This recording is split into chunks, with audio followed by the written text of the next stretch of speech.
السلام عليكم ورحمة الله وبركاته، ازيكم عاملين ايه؟ لو بتحتاري كل يوم هتاكلي ايه، هتطبخي ايه، هتغدي ايه، اشتركي في قناتي وكل يوم هنزلك اكلاتي وخدي فكرة واطبخي بكرة.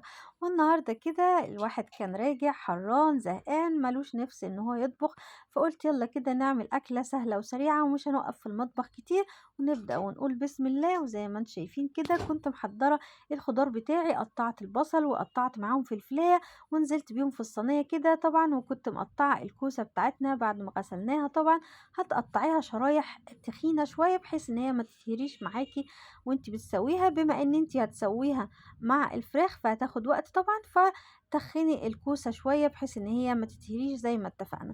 طبعا بنغسل الفراخ بتاعتنا ونحطها كده في مية وعليها عصرة ليمونة ورشة من الخل ومعلقة من الملح، وتغسلهم ونشطفهم كده ونصفيهم بحيث ان هي تنزل لك كل الزفارة وتديك اللون الابيض الجميل اللي بيلمع ده من النظافة. زي ما انتم شايفين مش عايزينها تطلع اي ريحة زفارة، وتدينا احلى صينية كوسة ان شاء الله هناكلها سهلة وخفيفة على قدك كده، مش هتعمل لك اي نوع من الحرقان. طبعا الصيف مش محتاج اكلات تعمل لنا حرقان، فقلت يلا نعملها بالطريقة السهلة البسيطة دي.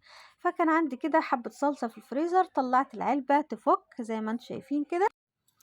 يعني كده لما تبقي ناوية تطبخي تطلعي الصلصة بتاعتك من الصبحية كده بحيث على ميعاد الغدا تكون فكت معاكي. وهنبدأ كده نتبل الصلصة بتاعتنا قبل ما ننزل بيها على الفراخ والكوسة بتاعتنا.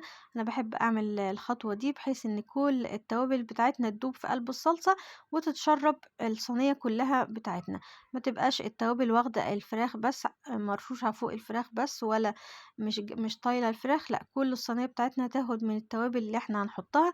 والتوابل طبعا نزلت بأول حاجة الفلفل الأحمر عشان يعزز لنا اللون بتاع الصلصة كده، وفلفل أسود، وطبعا كزبرة ناشفة وملح. وهنحط كده حبتين قرنفل وحبة حبهان كده بحيث ان هم يديهم ريحة، بما ان احنا حاطين الفراخ بتاعتنا نية، فلازم الخطوة دي عشان ما يطلعلكيش ريحة من الفراخ مع الكوسة، لا تطلع لك ريحة عطرية جميلة كده. طبعا القرنفل والحبهان بيدينا ريحة جميلة وبيضيع لنا اي ريحة زفارة سواء في الفراخ سواء في اللحمة. فجربي ان انت تحطيهم كده وترش معاهم رشة من القرفة، رشة بسيطة جدا مش عايزين نكتر، يا دوب ربع معلقة صغيرة حسب الصينية اللي انت هتعمليها كبيرة او صغيرة، بحيث ان احنا يا دوب عايزين ريحة بس مش اكتر. فهنقلب كده كل التوابل بتاعتنا مع الصلصة بتاعتنا زي ما انتم شايفين كده. طبعا بعد ما هنقلب التوابل كلها هننزل بالصلصة بتاعتنا على الفراخ وعلى الكوسة. طبعا الأكلة ما أخدتش معانا 5 دقايق، يا دوب تقطيع البصل والفلفلاية مش هتاخد معاكي وقت، وتقطيع الكوسة. طبعا أكلة سهلة وسريعة وهتبقى خفيفة إن شاء الله، مش تعملنا أي حرقان في الحر اللي احنا عايشين فيه اليومين دول، الجو حرر بزيادة. فقلت يلا كده نعمل الأكلة السهلة السريعة دي. وطبعا الكوسة مالية السوق وسعرها رخيص وعلى قد الإيد، فيلا بما إن هي موجودة في السوق نستفاد من الفوائد بتاعتها ونأكلها الأطفال، ونجرب لهم الصينية السهلة الخفيفة على المعدة دي بإذن الله.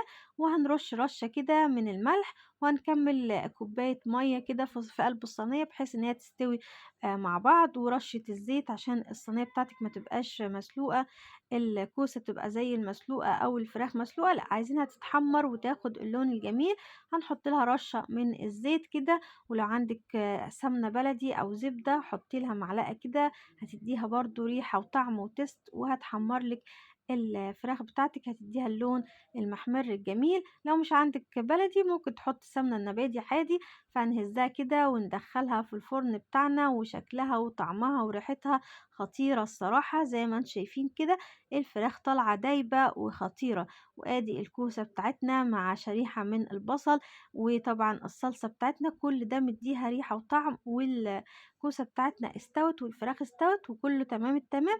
طبعا الأكلة دي مش محتاجة غير حبة رز بالشعرية وحبة سلطة كده، ويبقى احنا عملنا أكلة سهلة وسريعة ووجبة كاملة متكاملة للأطفال. يلا كده لو عجبك أكلة النهاردة ما تنسناش باشتراك ولايك، وخدي فكرة واطبخي بكرة، وبألف هنا وشفا لكم ولينا، ومع ألف سلامة.